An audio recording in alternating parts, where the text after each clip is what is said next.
আপনাদের মাঝে একটা বশীকরণ তাবিজ নিয়ে আলোচনা করব। তো ভিউয়ার্স, আজকে যে বশীকরণ তাবিজটা নিয়ে আলোচনা করব, এটা একটা ইহুদি ল্যাংটা নেশা বই থেকে নেওয়া নোংরা তাবিজ বা ল্যাংটা তাবিজ বলা যায়। এটা নোংরা তাবিজ বলতে বোঝায় এই তাবিজটা যদি কোনো মেয়ের জন্য করেন, তাহলে সেই মেয়ে আপনার সাথে মিলন করার জন্য উতালা হয়ে যাবে, কামে উত্তেজিত হয়ে যাবে। আপনাকে দেখলেই তার মিলন করার স্বাদ জাগবে মনের ভিতর। তাই এটাকে আমি নোংরা তাবিজ বা ল্যাংটা তাবিজ বলি। আর এই তাবিজগুলা সম্পূর্ণ কুফরি না জায়েজ কাজ।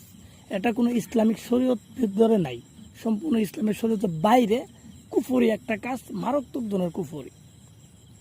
যারা কোনো একজন মেয়েকে বিয়ে করতে চান বা কারো একটা মেয়ের সাথে রিলেশন করতে চান কিন্তু মেয়ে রাজি না, তো তার জন্য যদি আপনি এই তাবিজটা করতে চান, ঠিক আছে, যদি আপনি করেন তাহলে দেখবেন সেই মেয়ে আপনাকে দেখলেই আপনার সাথে মিলন করার জন্য পাগল হয়ে যাবে, আপনাকে পাওয়ার জন্য তার মনের ভিতরে উতলা হয়ে যাবে।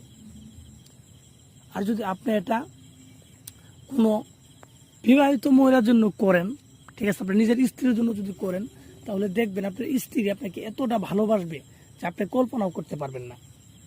আপনার কথা ছাড়া সে ঘরের বাইরে যাবে না, সারাক্ষণ আপনার পিছে ঘুরঘুর করবে, আপনার কথা মতো চলবে, আপনার ইশারাতে তাকে চালাইতে পারবেন, ঠিক আছে। আর কামের কথা আমি কি বলবো, তাবিজটা করলেই মেয়ে আপনার সাথে মানে কাম করার জন্য, মিলন করার জন্য পাগল হয়ে যাবে, আপনার সাথে সহবাস করার জন্য উতালা হয়ে যাবে।